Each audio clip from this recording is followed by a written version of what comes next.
Well, hi everyone, and welcome back to Pushing the Limits. Super excited to have another wonderful guest that we've actually had on before, and backed by popular demand. It was a very, very popular episode. So I have Dr. Elizabeth Yurth with me. Hi, Dr. Yurth, how are you doing? Hey, Lisa, thank you for having me again. I love meeting with you. Oh, it's just that our last episode was just so full of information that I've had it on repeat going for me because there's so much in there and so many people have written and have been asking questions. So I want to get started by saying, if after this interview you want to talk to Dr. Yurth and one of her team at the Boulder Longevity Institute, you can do that even when you're in New Zealand or Australia. You can do teleconsults. And Yep. so if you are facing some difficult health problem and you really want some help, make sure you do that. And we'll have all the links in the show notes and so on. And before we get underway, there is the Boulder Longevity, what is it called? Optimization, human optimization. Yeah, Human Optimization Academy, right. Yeah. So you can link to it from the Boulder Longevity site, or just go to bli.academy.com and sign up. But you guys, definitely sign up for that. We actually are trying to really put together tons and, all the information you guys need to try and, have one place where you can go get all of these things that we talk about, and all the things that Lisa talks about, and really be able to learn about them, because as we know, doctors don't really learn this stuff very well. So you guys have to do it yourselves. And so we're trying to give you a place to do that. That's coming from a very experienced doctor. This is, yeah. And if you want on the latest, so make sure bli.academy.com. And I'll put that in the show notes too, guys, so you can find it. Now, today's subject is mitochondria, one of Dr. Yurth's favorite subjects. That's right. Okay, for starters, what is a mitochondria? This is what's really so cool about mitochondria, right? Is they were actually their own little bacteria. So they invaded us back when we were kind of moving from an anaerobic to an aerobic environment. So when we went from sort of anaerobic organisms to actually living in air, we couldn't do it. And so these little bacteria got into the cells and they formed a symbiotic relationship so that we could survive outside of water in air. And so they were responsible for us being able to move out of the ocean and into an air or an aerobic environment. Wow. So they're actually their own little organisms. That's what's so bacteria. cool, right? I mean, that it's weird, right? That we have this essential part of our cell now, or essential part of survival is actually its own organism. And it was a little one-celled organism. It got into formed a symbiotic relationship. It allowed the bacteria to survive living inside our cells, and it allowed our cells to survive. So amazing. And that's why they're so unique, is that they actually contain a whole genome that is separate from your nuclear genome, right? Wow. So they have a mitochondrial genome that's completely different, and it's only inherited from your mother. So that mitochondrial genome is not inherited from your father at all. It's probably one of the reasons your mother's health at the time, because even though the mitochondria has its own genome, that genome's impacted by things you do. So if I have a baby and I'm super unhealthy, I've altered that mitochondrial genome, and then I've transferred that mitochondrial genome only from me. Wow. So even if the dad was great and doing everything right, to my children. So that's an epigenetic. So because I'm just about to go through IVF, as I said before. Right. So very interesting for me. So even though I'm going to have an egg donor, and the you want to make sure DNA, she's healthy, right? Yeah, she is, and we've got her on everything. Her DNA is coming into the egg, but actually my mitochondria will be a part of this baby if we have one. Is that right? Well, so you will alter. So basically, the baby will have her mitochondrial DNA, but because you will be growing this baby, you will be altering that mitochondrial DNA by epigenetic influences that you're doing, right? So now you're going to be changing some of that DNA structure or the genome of that mitochondria by things you're doing. Wow. The mitochondria, even though she's coming in, and again, you want her to come in with this great mitochondrial DNA in the first place, right? So we want this good genome in the first place, which is why you do want her to be healthy and fit and all those things, but and younger. Helps, right? Unfortunately, that's my problem. Unfortunately, right? But then you know all about the epigenetics, and so you're going to be potentially altering some of that too. So that's one of the really amazing things. Now, what we used to think is all the mitochondria did was do oxidative phosphorylation and Mhm. make energy, make ATP. Make And ATP. Yep. that's what they did. They were our energy powerhouses. That's all we ever learned, right? High school, it was like, oh, the powerhouse of the cell. Yeah. So we now know they do a whole lot more than that. So they're not just responsible for aerobic metabolism and making ATP. So they're not just energy production.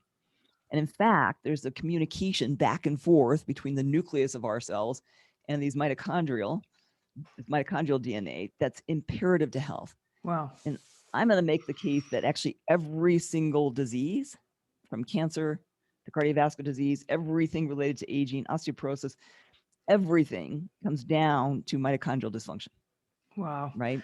So this is a pretty So important topic.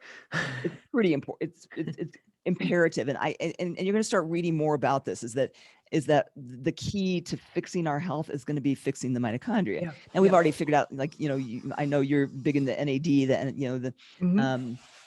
improving NAD, and I know you have a product that does that, and that's critical, right, to mitochondrial health. We know that that's critical to mitochondrial health, Mhm.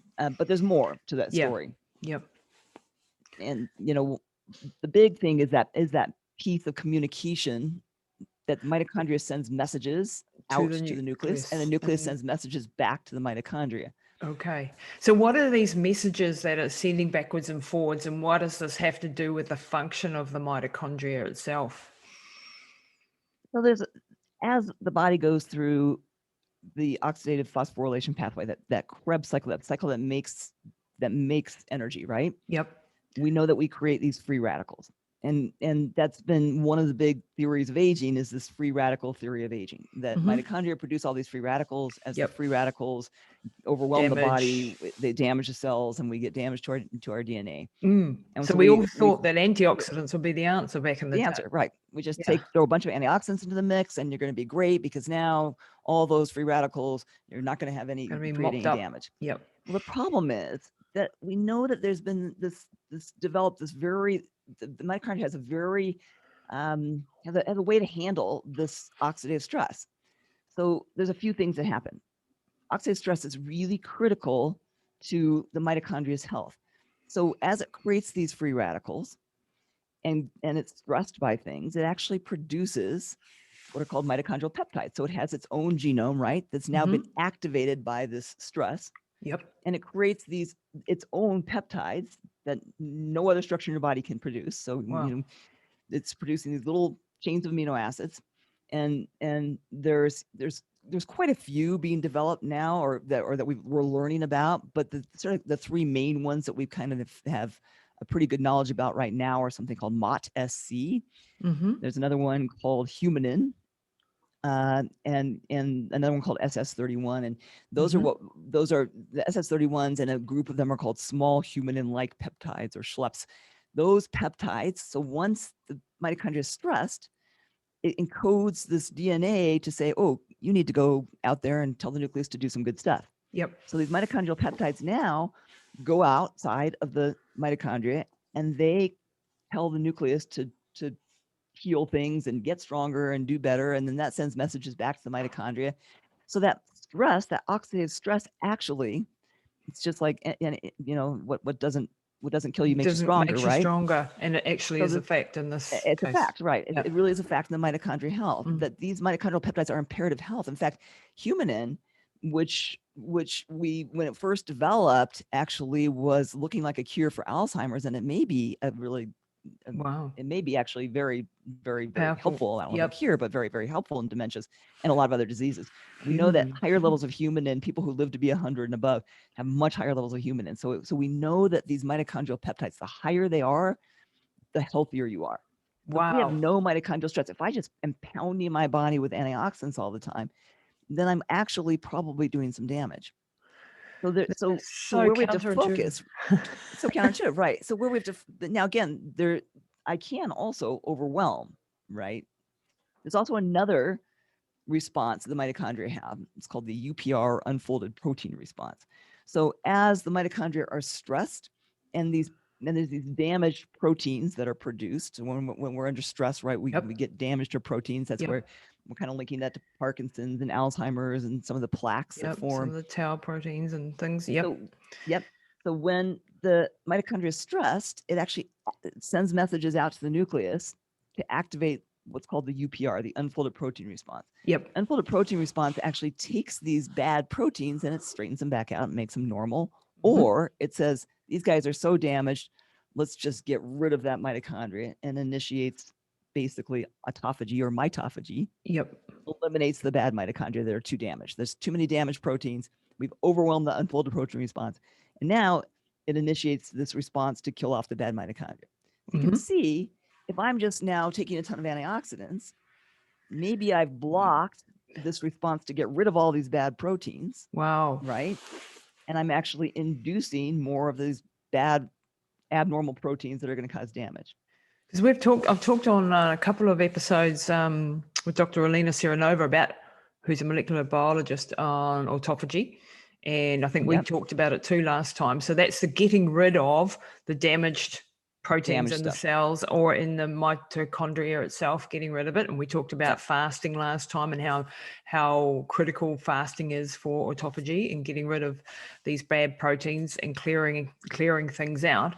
So if we so you're saying we can overwhelm this protein, what do you call it, unfolded protein response, or the UPR. Yeah, we can overwhelm that with too many antioxidants and actually stop it actually stop the UPR from being activated. So now we don't actually we don't actually either fix the damaged proteins or get rid of the cells that are too damaged.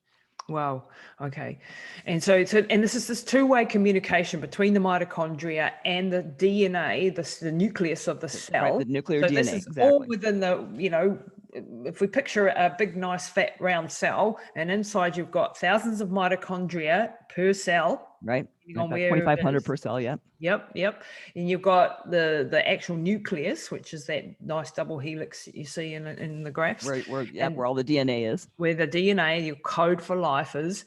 Right. And these are talking backwards and forwards to each other to keep the health of the cell good. And then when we do autophagy or mitophagy, we're getting rid of the damaged parts of the proteins that have been damaged so the damage that occurs in the cells is happening because of DNA breaks and toxins or these and things like that. Right, exactly. These reactive oxygen species that they're starting to damage the DNA too much inside the mitochondria and creating abnormal proteins, right? So now we've created these dysfunctional proteins that are going to do damage. So the body tries to get rid of them. And I'm not going to say there's no place for antioxidants, right? Yeah. But what you have to be careful of is sort of cycling through phases where you're off of your antioxidants and maybe inducing more autophagy, right? So we now want a little more oxidative stress to induce this healing response, to give the cell some stress. Wow. And then maybe going on antioxidants for a little while to make sure that we don't ever have too many.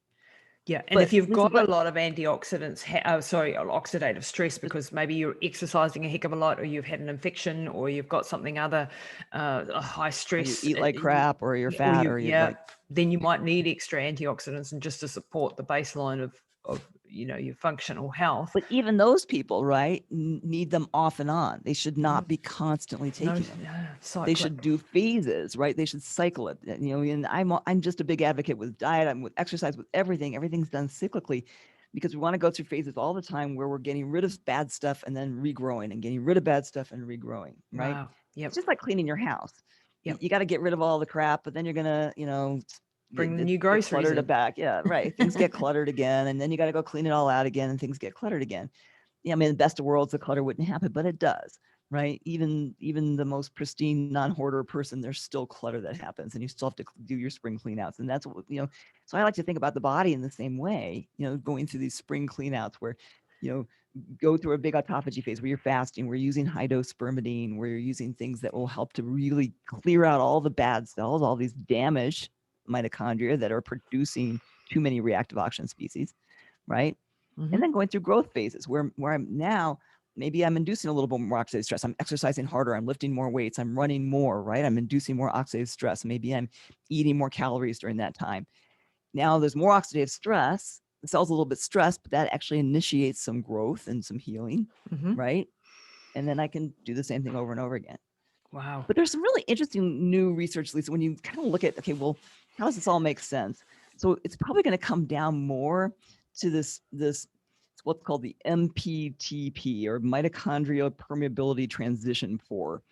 And what they've now found is that that's probably where we need to focus, is this little pore that is letting stuff in back and forth through the mitochondria. Yep. So the right amount of things get through. So we know as this little pore opens and closes. Yep. As we're in worse health or older, it stays open longer, allowing more bad things to go in and out. So it's designed to open periodically, close periodically, so for brief periods. So what a lot of focus now is on anti-aging and mitochondrial health is focusing a little bit on this mitochondrial transition pore. And and in fact, there's a really cool study that just came out where they're actually taking out these mitochondria and actually changing the pore structure for treating cancer, so they can actually make the pores in these cancer cells more permeable, so they can get drugs into the cancer cells with a little nanobot that's poking holes in the mitochondria. But on our own basis, what we really would rather do is keep these little mitochondrial transition pores closed most of the time, let them open periodically. So there's some interesting things that do that. Melatonin does that. Oh. So higher dose melatonin seems to work primarily on this pore to actually regulate keeping it closed more often. So the spermidine, that's one of the ways spermidine induces cellular or mitochondrial biogenesis, is by restoring this pore structure. Yeah, and I'm into spermidine. I've just got my first shipment. I'm working on getting getting that down here, guys. Still a work in progress. Spermidine is kind of amazing. Because it really is so good for mitophagy, getting rid of bad mitochondria, but also mitochondrial biogenesis, probably because it does focus a little bit more on this pore.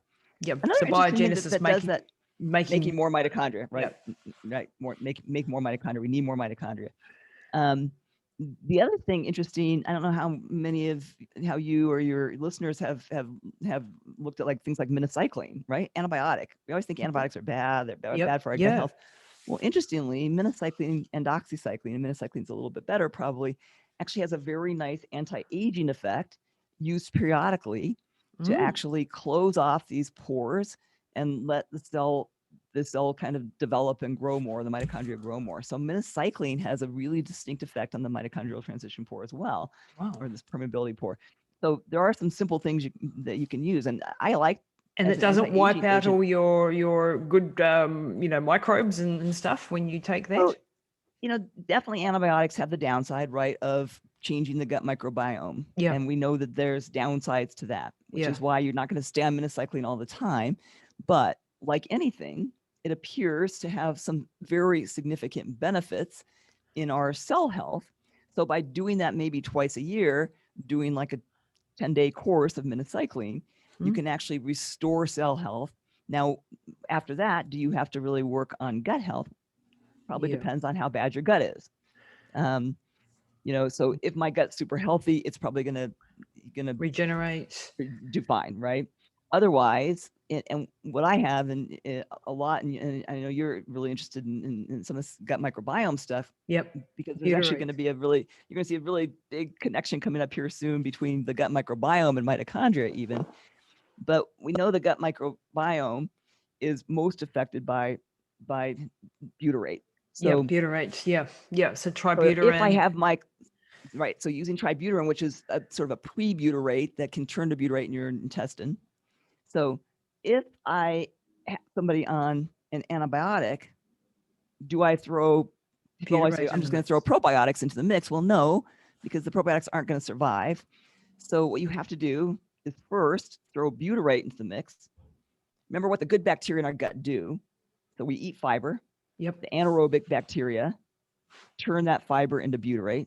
Butyrate has all these far-reaching effects. Number one, it's imperative for the colonocyte, the colon cells, to be healthy. That's what they use for energy, is butyrate. So they're different from your other cells. They use butyrate for energy. So when they use butyrate for energy, I have these nice healthy colonocytes. They create a nice anaerobic environment where my anaerobes can thrive and they can make more butyrate, and they have this nice cycle. But butyrate has some really interesting effects. And there was a great study for your distance runners on using butyrate to increase performance. Oh, wow. Because higher levels of gut butyrate also seemed to help the cell, the mitochondria, and actually produce, you actually were able to use the butyrate for fatty acid oxidation and actually improve aerobic metabolism by having higher levels of butyrate. Is that There was a great study fat that came out in adapted? Runners. Was it like fat Yeah. adapted athletes with keto? Yeah. Oh, so So because butyrate, is butyrate like, isn't butter got butyrate in it? Or am I, doesn't what have butyrate? Butter, like, Oh, butter. Yeah. So butter does have butyrate in it. Yes. Yep. So you can increase butyrate by eating a whole lot of butter. Your medium chain triglycerides, those short chain fatty acids, do have butyric acid in them. The problem with when you eat butyric acid, when you eat butyrate, it doesn't really reach the lower intestine very well. Okay. And so even though it has some benefits, probably some other places, you really have to get the gut bacteria. And so the only way to really get butyrate to the lower intestine is either to take a pre-butyrate form, which is I like tributyrins, one that has the most research behind it, or to use it rectally. So that's the other thing you can do is use it rectally. Okay. And that gets direct into the colon and then can get the butyrate to the actual cells there. Yeah. And this actually has a genetic, do you remember your PGC alpha gene? So when you get higher levels of gut butyrate, you actually upregulate PGC alpha, and that's one of the things that improves aerobic endurance in your long distance athletes. Wow. So you can actually, they did a study with butyrate on improving endurance in sort of your distance runners, your higher level endurance athletes, and it's significant improvements also in racehorses. Same thing. Wow. So butyrate does affect mitochondria in other places, including skeletal muscle and brown fat. So there is this big connection that we're just learning about between the gut microbiome and mitochondria. So if I'm going to put somebody on minocycline, I'm going to also make sure I have them on tributyrin. So I'm keeping that nice anaerobic metabolism going. I'm making sure I'm getting butyrate to my cells. Now I've repaired the mitochondria. I've given them another source to work better. And I'm going to have overall better endurance, better health, better aerobic metabolism, better VO2 max. Yeah. Wow. That's just crazy. So butyrate, but if we're just taking butyric acid or in through butter or that type of thing, brother's just arrived in the background. It's all right. Hey, Mitch. Oh. He's all good. Podcast life. At least the cat's not running up and down as well. So butyric acid, when I take it in the form of, say, medium chain triglycerides or butter and stuff, it's not going to help my colonocytes in my colon, but it can still get through to the mitochondria and help me with the mitochondria. I'm not gonna say it doesn't. I mean, there's significant benefits to it, but you really want to replenish the butyrate in the lower intestine where you really need that, for overall health. You really have to either do it rectally or take it as a probutyrate, prebutyrate form, and tributyrin. I think is the most research behind it. Tributyrin. I'll put that in the links. What the heck? How do you spell that? My patients who have the worst, who are the sickest, like I take tributyrin, I have no problems with it at all. I'm fine. I feel good. And most people, but if you're sick or not well or have a bad gut and you take it, you'll feel pretty miserable because you actually can't turn it into the butyrate very well, and it actually causes a lot of GI distress. So some of those really sick people, the only way to replenish butyrate first is to do a rectal suppository. So you can get actually those? buy rectal suppositories of butyrate, right? You do like a high dose, like 2 grams of a rectal suppository of butyrate, replenish the butyrate. Then you throw like a spore biotic or probiotic in. Now I've created this nice anaerobic environment. I've replaced the good bacteria. Now actually they do fine as a maintenance with the tributyrin. Now that I've restored the gut health. Wow. So what your people who are not well, and if I'll tell you, if any of your patients or your people you talk to, your clients you talk to, you have them take tributyrin, and they're like, oh, I'm nauseous, I can't take it, it gave me diarrhea, blah blah. It's because they have a bad gut, and so you've got to work. You so basically have to tell them, listen, right? Yeah. So it tells you, right, that you need to replenish the butyrate, and again, the only way to do it is rectally. Which can you buy that as a consumer without a doctor who's into all this? So I know that. So we have it compounded a lot, but there is a company And I don't know here in the U.S. that's called Mitozen. That does make a probutyrate. It's a suppository. It's a 2-week course of a high dose butyrate, and it actually it's pretty cool. It has a spore biotic mixed in. Oh wow. So I use that product a lot. It's kind of it's on the pricey side, like all this stuff. As everything, unfortunately.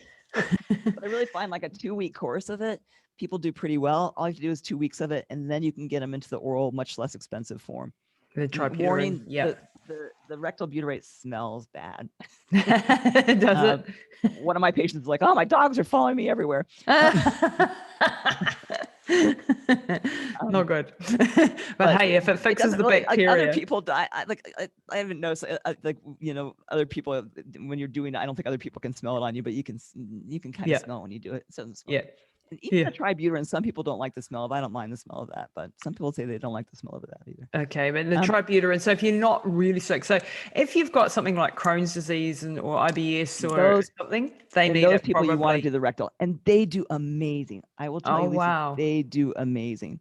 There's a big study that's just coming out with Crohn's being a mitochondrial disorder too. It's a gut mitochondrial disorder. But IBS, your SIBO patients, you put them on the rectal butyrate, 2 weeks of that, they do absolutely amazing. Wow. Honestly, it's incredible how well they do, and a lot of illnesses. I mean, it's been our go-to for a whole lot of different disorders, and it's amazing how well it works. I mean, as you're learning, the gut is everything, and now we're learning it may even be imperative to the mitochondria. So how does it connect with the mitochondria? So that piece there, I've sort of haven't quite got in my head. How does, like you said, mitochondria are the basis of health because they are the ones that are producing the energy for the cell. They're talking to the nucleus. They're causing this cascade of different events in the cell. They're actually producing our ATP, which is our energy. So if you look at things like, say, as you get older, your EGFR goes down, your function of your kidneys, in other words, starts to deteriorate. And this is, as an ultra endurance athlete who smashed the crap out of my kidneys with rhabdomyolysis 100 times, I've had real battles getting my EGFR back up. And managed it to quite a good degree, but it's still a problem. And as we get older, we sort of lose about 1% a year, they say, of kidney function.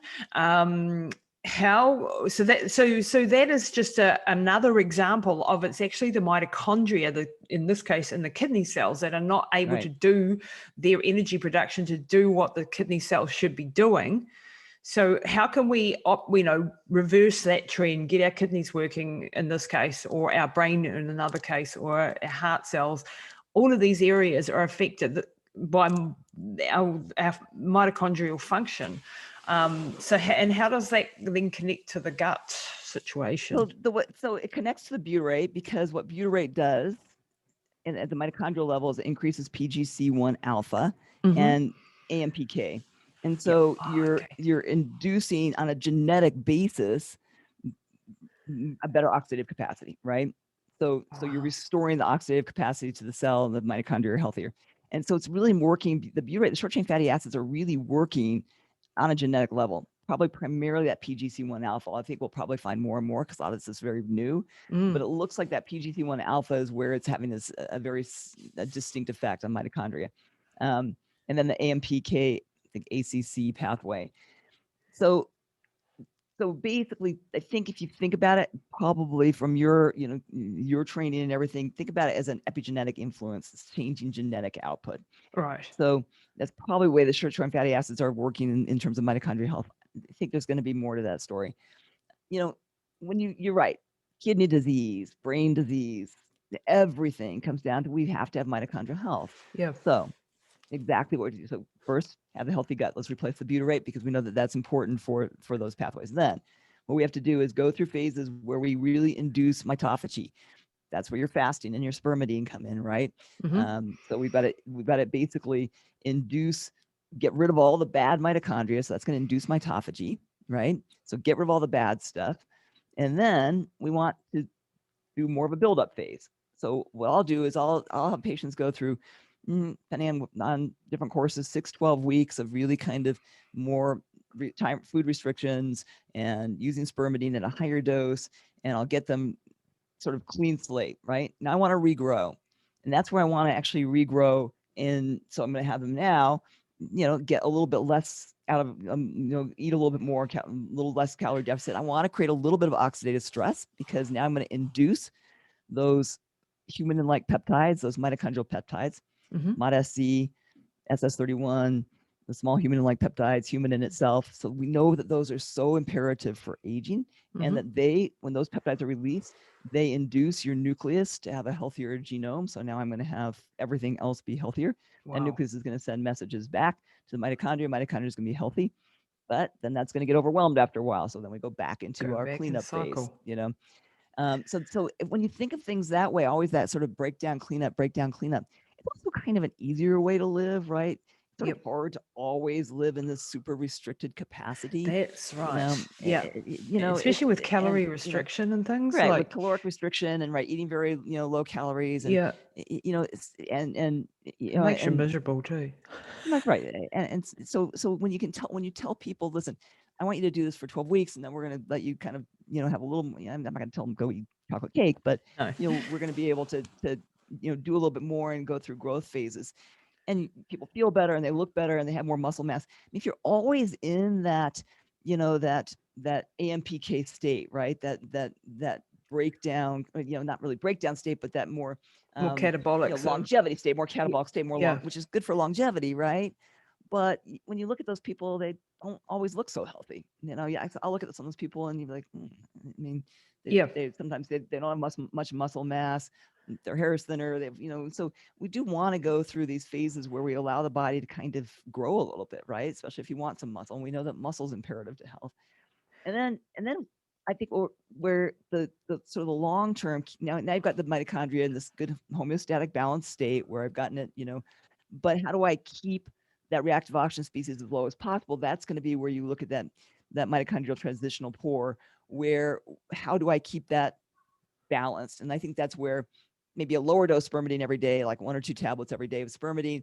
But I love melatonin for that purpose because it's super cheap. I wanted to come back to melatonin. So I understood like melatonin. I was a little bit hesitant to take melatonin because it can change it affects your circadian rhythms and so on. But after listening to you a couple of times talking about melatonin, why is that not a problem then? Or do we take it at nighttime, and what sort of dosages do we need to take? Interesting. I mean, we will dose. So for my osteoarthritis patients who have, for instance, high levels, most of your patients who have diffuse arthritis or degenerative disc have very high levels of a cytokine called interleukin-1 beta. Interleukin-1 beta is very damaged to mitochondria. So that's probably one of the reasons you get cell death and your chondrocytes all die off. So one of the things we know blocks interleukin-1 beta is higher dose melatonin. We also know that that's very anti-cancer, right? Probably for the same reason. It's creating this balance, this homeostatic reaction in the mitochondria. So I actually like in those patients high dose melatonin. Now high dose melatonin is interesting in that it unlike the lower dose melatonin, it sometimes actually has more of a stimulating effect, but it actually does help restore your own circadian balance at a higher dose. I have a lot of people who take it in the morning because if they take it at night, they actually are stimulated by it. If they take it in the morning, they're sleepy at bedtime and they sleep through the night. Wow, that's so it seems funny. to be working with your own, your super chiasmatic nucleus. It seems to be working at a brain level to kind of balance you back out. So what sort of level is like I'm at the moment, just me personally, anecdotally, I'm taking a 5 milligram dose of melatonin at nighttime for sleeping to optimize my sleep. And is that a low dose? Is that a high? What is a high dose? So high dose is like 20 milligrams. I mean, we use high doses in our people who have osteoarthritis, primarily cancer. We use high dose melatonin, especially our breast cancer patients. We'll use high dose melatonin. So we'll use that, and as a treatment adjunct. Not always. You really have to kind of work with people. There's people who do great taking it at night. One of my sons does great. Takes 20 milligrams of melatonin at night, sleeps well through the night, wakes up at early in the morning. Me, I actually have to take it in the morning. If I take it at night, I'm wide awake all night. But if I take it in the morning, I have a really nice, good sleep with good deep sleep on my Oura ring. I get a good, hour and a half of deep sleep. So it seems very different in different people and how it's interacting. And I'm sure that has to do a lot with kind of genetic. What are your clock genes? What are your So, so I think that probably has a little bit of a genetic influence. And then I do have people who just don't tolerate, they only tolerate very low dose. But we're finding more and more, we used to sort of be very cautious with, oh, you don't really want to take more than 3 to 5 milligrams of melatonin. Yeah. We're really finding that the higher doses seem to have a very advantageous effects on Without things putting like, your body clock out and your super right, arithmetic. and actually potentially really benefiting your body clock, your circadian rhythm, which is critically important. And but I think that's right now, that's one of the sort of easy things we can do that we know is going to be working. And as I said, I think what it's going to come down to when we look at this mitochondria, it's not going to be trying to figure out, oh, what is my perfect dose of antioxidants. It's going to be figuring out, how do I get that mitochondria with the pores, letting the good stuff in, letting the bad stuff out, and in the right sequence. Because we know that, for instance, cancer cells, that pore stays open all the time, that there's there's this very imbalance in this, so the mitochondria are really getting all this stuff all the time.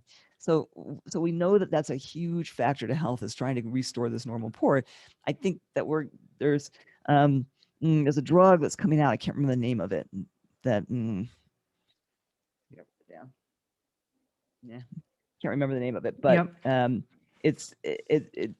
that will probably be actually a really, if we can get it, will be actually really, I think it's actually coming out for the treatment of ALS.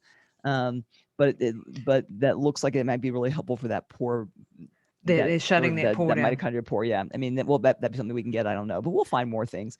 I do think, like I said, I think minocycline is a really nice thing to go to, like twice a year. I'll use a 10-day minocycline course. Really benign. Keep people on tributyrin while they're on it. How do you spell and then you're going to restore M-I. So minocycline,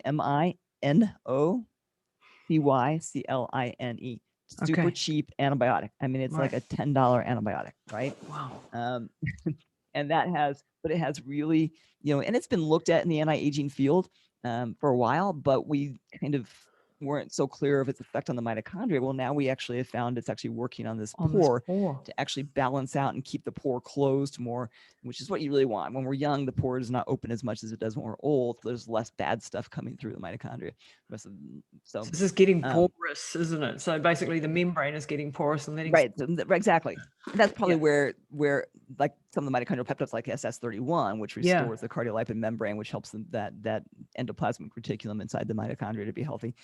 So that's probably where peptides like that are so beneficial. Yeah. And there's lots of, we can't get these fancy peptides, unfortunately, that easily. But cardiolipin is an enzyme that is a very important enzyme it's a stabilizing enzyme, isn't it? So for the membrane, we want more of this. And this is what one of these peptides is doing. And so hopefully there's going to be more research around that and more drugs even coming out around that. And remember that, one of the ways we induce some of these mitochondrial peptides is exercise, right? Yep. It always comes down to that. Yeah, right. MOD-SC, and because exercise is a little bit of a stress to our body, right? And so it induces the mitochondria to produce some of these mitochondrial peptides. MOD-SC, which is kind of considered exercise in a bottle, because you can actually give, at least mice, you can give them MOD-SC, this basically this mitochondrial peptide, and it acts just like exercise. Exercise mimetic, bring that on. Yeah. So it's very, it's very cool. Of course, it's very expensive, and but it's probably cheaper to go exercise. But but it's a nice thing to offer people who can't exercise, right? For some reason, that like you'll have people who had an injury, or elderly people who are just so sarcopenic, and trying to get them to do anything until you build a little bit of muscle is almost impossible. So things like that are going to be really nice in that realm, as peptides like MOD-SC. There's a whole company here that is actually just working on these mitochondrial peptides as drugs for treating things like this. But right now, we know that one of the best ways to produce MOD-SC is you exercise. It stimulates your mitochondria to be a little stressed. The mitochondria produce more MOD-SC. MOD-SC helps with glucose metabolism. It helps with fat loss. It helps with turning white fat into brown fat. It helps with kind of overall aerobic metabolism. So so what is just briefly on that, what is white fat versus brown adipose tissue, brown fat, and why is brown fat good and metabolically active? And so white fat's what that fat we get as we get older, and it's really doing nothing beneficial Nothing to us. good. Brown fat's what little kids have, right? Brown fat's, when you look at babies or you look at little kids and they have that little chubbiness, well, that's usually brown fat. That's why people always made fun of me because I'm always cold, and so I probably way overdress my kids. But little kids don't get nearly as cold. We don't have to have them quite so bundled up as we do, because they're really covered with brown fat, which is metabolically active. That's what it was designed for. Is that when you're born, you have this brown fat, you can stay warm. I mean, Wow. and we were meant for survival, right? So these babies who are born, they need something to keep them, so they're, when you were a caveman and you were just laying there in the cave, you could survive. So brown fat is metabolically active. It's helping for warmth and heat production. It's actually burning calories. White fat's what we get as we get older, and we just eat too much and we sit around too much, and all it does is coat our organs and do nothing beneficial. So brown fat, actually, if you can convert white adipose to brown adipose, so you can turn it into metabolically active tissue, then you're actually going to be able to burn more calories, and you'll be warmer, and you'll be more metabolically active. Can you? Yes, we want brown fat. You can convert white fat to brown fat. Wow. So you can convert white fat to brown fat. And that probably does come down to, and that's one of the things that when you looked at butyrate, it was one of the places that butyrate actually worked, was actually helping to convert more brown fat into white fat. So there's a big putting people on butyrate can really help with fat loss too. Wow. So using butyrate in your overweight people who all have metabolic, their guts are horrible. Using butyrate in those patients can really help with fat loss. I just had Dr. Austin Perlmutter on, probably David Perlmutter and Dr. Austin. Yeah. And he was talking about the white fat cells, especially the visceral fat cells, having a bit, not a consciousness, but they have a ulterior motive to keep themselves alive. So they send out all these, make you hungrier, send out inflammatory compounds and so on to make sure that they stay alive. They end up killing the host in the end, but like a cancer cell, they have their own agenda independent of what was actually healthy for your body. So they don't want you to do fasting. They don't want you to do any of these things, because then they're going to get knocked off. Right.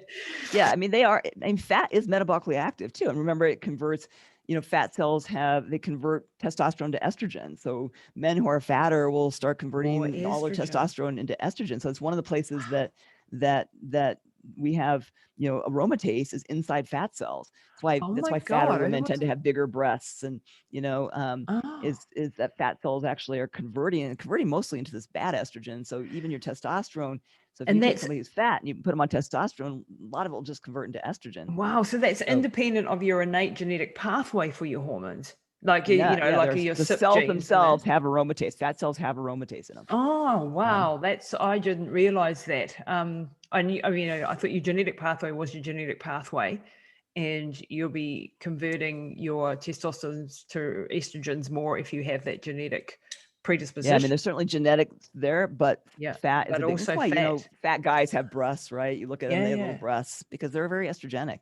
And so if you try and if you take some of your overweight males and you put them on testosterone without, using things to block estrogen or getting rid of fat first, then you just keep making more estrogen, more fat, it worse. Making the problem worse, right? So it's not just to do with your genetic pathway, but also to do with how much fat tissue you have, and the more fat tissue, the more estrogenized you'll be. So that's why, because you see a lot of young people nowadays who are thinking, have probably grown up with less quality food than what we grew up with in our generation, seem to be more estrogenized and have more of these issues, and the actual body shape, the phenotype, the way it's expressed is just more estrogenized than past generations.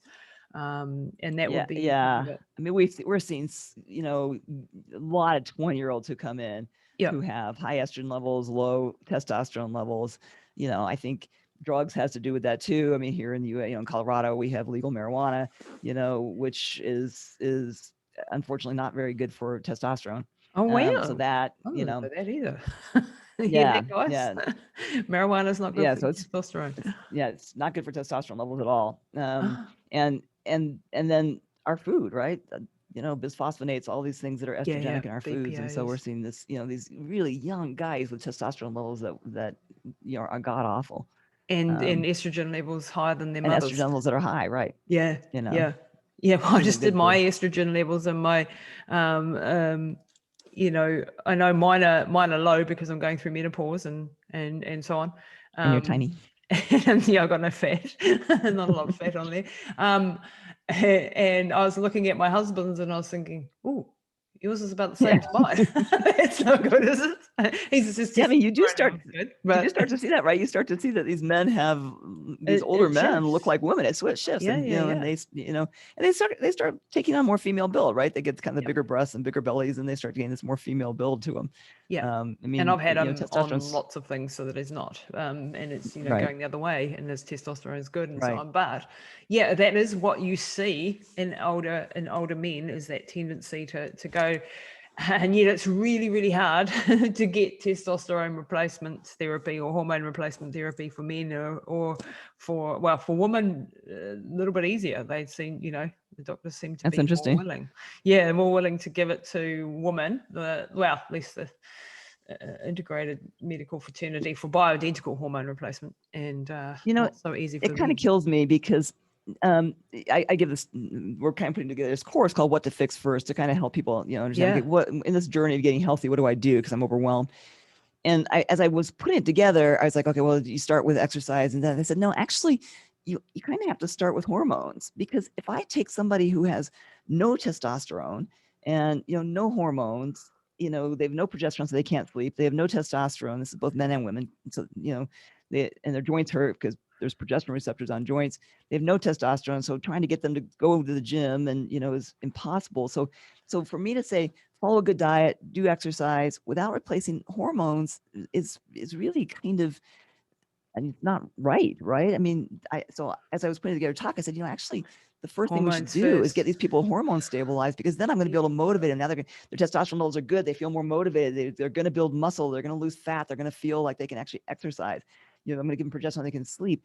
And that starts young. And so to listen to, your story of people not being able to get access to these things and just, is almost criminal in my mind. I mean, to just say, well, just eat better and go exercise. Well, if you've got no get out of bed, right? Right. You have no hormones. You can't. Yeah. You can't, right? You can't get out of bed, much less go to the gym. And I know, like in my life, when I was doing like ultra marathon running and doing absolutely ridiculous amounts of training, I got fatter because my hormones were going out of whack and my adrenals were up, totally over. And fluid retention and so on. And so it's so counterintuitive. Now I train still hard, but it's short. And I'm not knocking the crap out of my hormones, and I'm on hormone replacement therapy. And I can get leaner on 1/10 of what I was doing. So it's not all about exercise, because if that was the case, I should have been skinny before and I shouldn't be so now, Yeah, it's not, I mean, obviously exercise is critical, but you don't have to be doing extreme exercise. You don't have to be, one thing that's really trying to get across is just, sensible stuff. We just did a thing, about just taking a walk after dinner, right? Yeah. Like that was a great marked metabolic control of taking a walk after dinner. Nobody does it. Postprandial. It was like, but it makes a huge difference in fat storage, and so there's such simple things you can do, for health. I mean, we always talk about all these big, cool things and peptides that are amazing. Yeah, peptides and hyperbaric and all that cool stuff. But there's some really simple things that cost nothing to do. So let's talk about that briefly, because the blood sugar levels we're talking about in this case.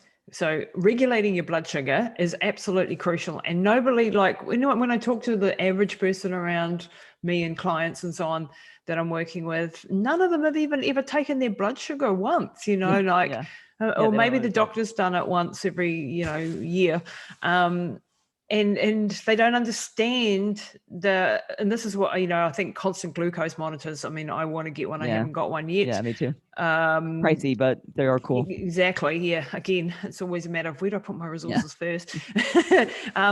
Constant glucose monitors give you that feedback of where your blood sugars are, what's causing them to go up. And it's not just food, by the way. It can be your emotions and your stress levels and so on. And sleep.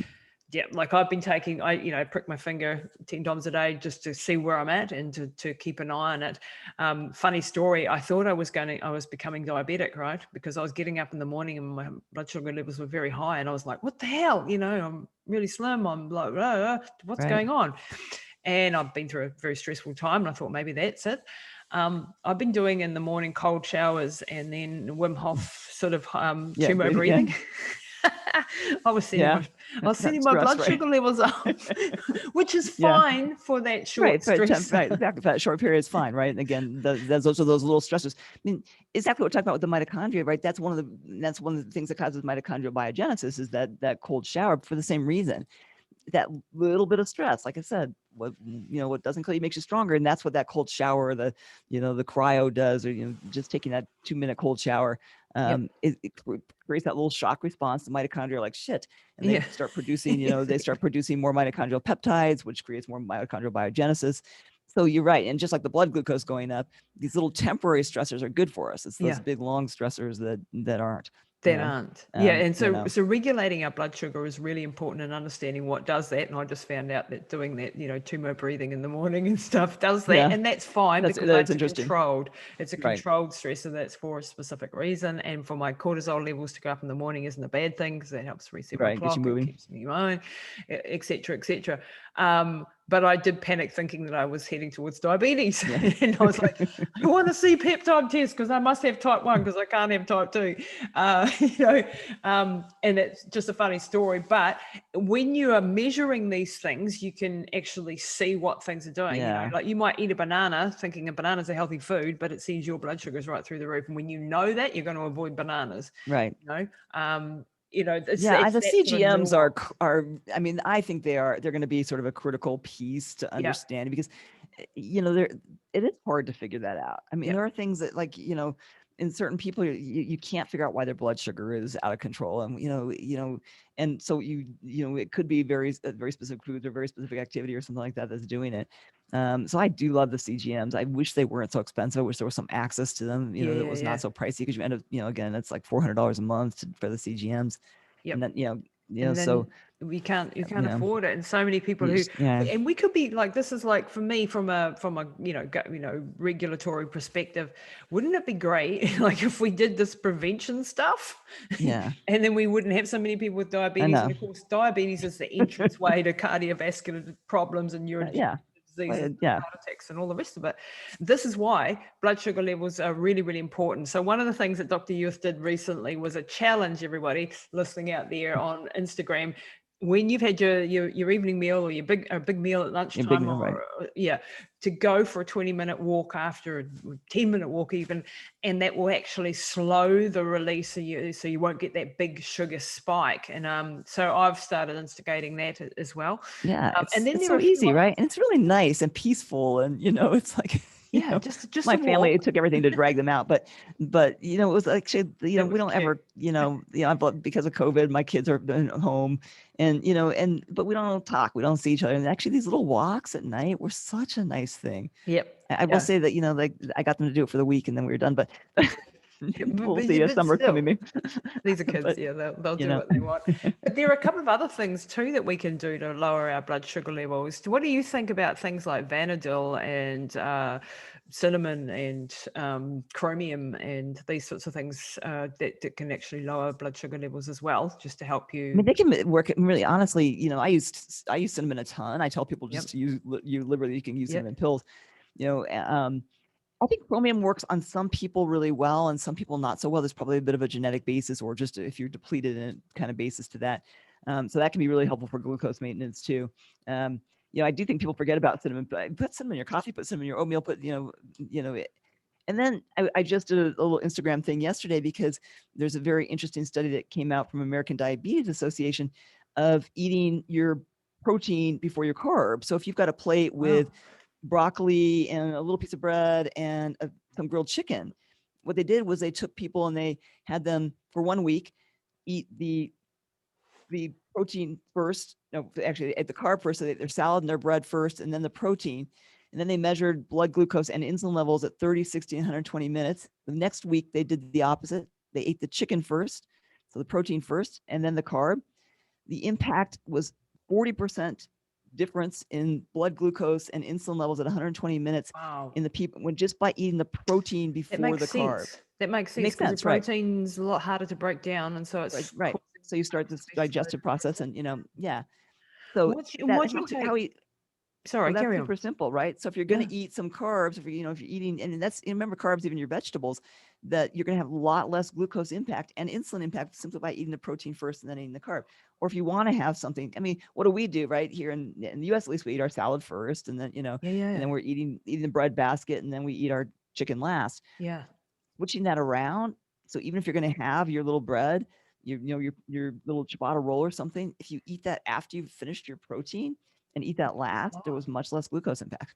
Wow. And then this is also true for fat and sugar, isn't it? I mean, not that we're advocating, but if you're having Coca-Cola or some terrible drink like that versus, which you shouldn't, I'm not Right. saying that, but versus having an ice cream, because the fat is in the ice cream, it will slow the response of the Low sugar absorption of sugar. compared to exactly. Right. don't do Right. So you're either of actually right. those. You're better off eating something, right, a fatty Yeah, sugar load than you are just eating a Coke, which is why Cokes and things like that is so bad for you. They shoot just your so glucose up bad. through the Yeah, roof. yeah, yeah, You know. yeah. Yeah. So And there. So those are such easy things, right? wow, yeah. Yeah, Um, and I sort of, what about enzymes? Like a lot of people are dealing with not having enough betaine, hydrochloric acid, yeah. not enough digestive enzymes from the pancreas. And some of this is genetic and some of this is age related, not breaking their proteins down and so on. Is there a rule of thumb without having, tests and testing for all your pancreatic enzymes and so on? To increase? There's some evidence that maybe like the gut, a lot of things start with dysfunction in bile acids. And, Hmm. in fact, one of my friends who's a physician or medical practitioner that takes care of a lot of very sick ALS patients really has the belief that things really begin with the dysfunction at the bile level, the bile acid level, and that we really do need to focus on that more. And I love betaine, and I will in any of my patients who are sick or who have kind of even more neuromuscular like weakness, things like that, or aren't building muscle, I will always focus a little bit on, even if you're not testing digestive enzymes, I'll focus on actually having them use a digestive enzyme. So using just a sort of something that has proteases and lipases and using that with their meals, because I do think there's a piece of that we are way overlooking in a Yeah, lot yeah, of yeah. people. Yeah, There's and some there's a evidence that may be the start of a whole lot of diseases is at yeah, that yeah, yeah. level. Yeah, yeah. You know, That makes sense to me because, like when you look at the protein levels, a lot of people, or, not working with a lot of athletes, of course, you're stressing yourself with a lot of repair and so on. Having enough protein in the body shockingly low is, in a lot of people, right? yeah, You and know, your and albumin albumin, and your globulin right? are very important for longevity, and it's not always related just to what you've eaten, but Right. the function. But having optimized protein breakdown, so the amino acids. So a lot of I think I mentioned this before, but I had Dr. David Minkoff on the show, who's Yeah. a really amazing doctor. Yeah. And he has a product called Perfect Aminos that I've got a lot of my athletes on. And that just breaks down within 20 minutes into the body, into the amino acids. So if they've got problems with absorption, They can get and they it. can't Yeah. digest the steak very well, they can at least get these perfect aminos in that can get through and do their job specifically within, a 20-minute time period.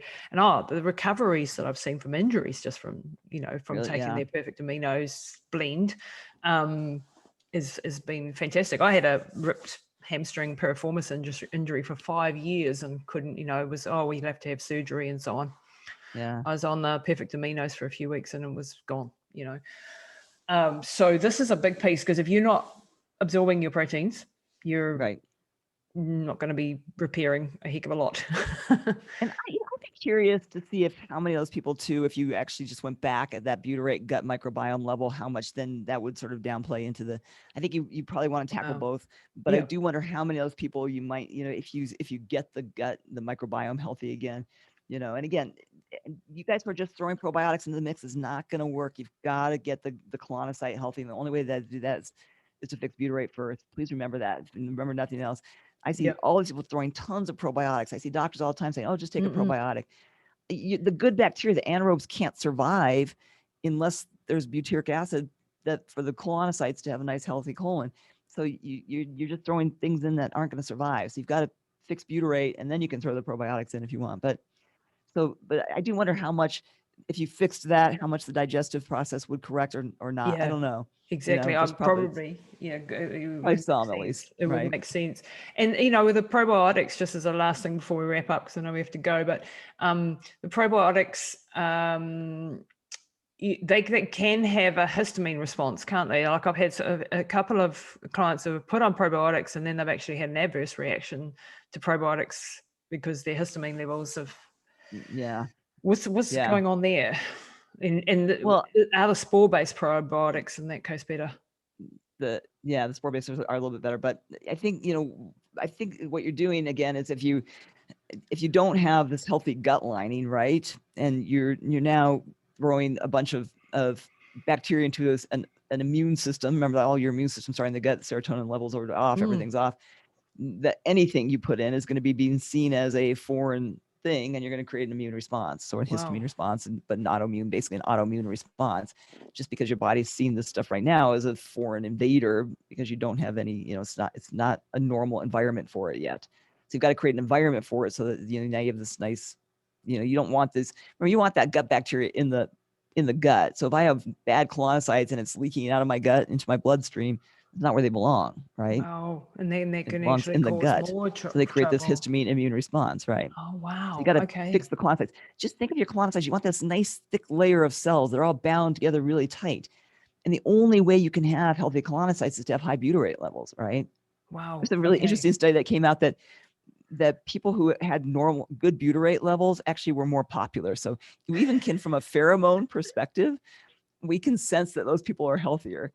So you actually are actually liked better if you have higher butyrate levels. Wow. Okay. Another reason to take butyrate, even if it does stink. So butyrate either as tributyrin as a pre-butyrate, or do it as a rectal. rectally would be really even better for 2 weeks if you can afford that and you can get that. Which I'm going to it's a really good way of doing it. It's just people don't like suppositories, but it is a better way probably of getting it there initially. Hey, whatever it takes, you got to stick something up your bum, do it. Yeah. I do ozone every couple of days. So for me, it's like, doesn't worry. Yeah. You're used to it. Yeah. Dr. Yurth has been absolutely amazing again today. This conversation went in directions I had no idea, and that's what always happens with us, right, Lisa? We just go here, there, but that's kind of. But that's the cool thing. Yeah, that's really cool thing. And people, please go to bli.academy.com or the Boulder Longevity Institute. You'll also find the direction there. And that's the education arm of the Boulder Longevity Institute. And it's free at the moment. So go and hurry up and get in there, get the courses, get the information from Dr. Yurth. She is really, I've worked and had on my podcast hundreds of doctors and scientists. You're one of my favorites, I have to say, because I just learning thank you so much from the academy and the work that you're doing, and even on your Instagram and stuff. I just love watching that every day. I appreciate that. Thanks, Lisa. You know what you're doing, because you're amazing too. I love being on your show. Thank you. We'll have you back again, and we'll keep people coming with this great information. So thank you very much, Dr. Yurth. Stay well. Bye.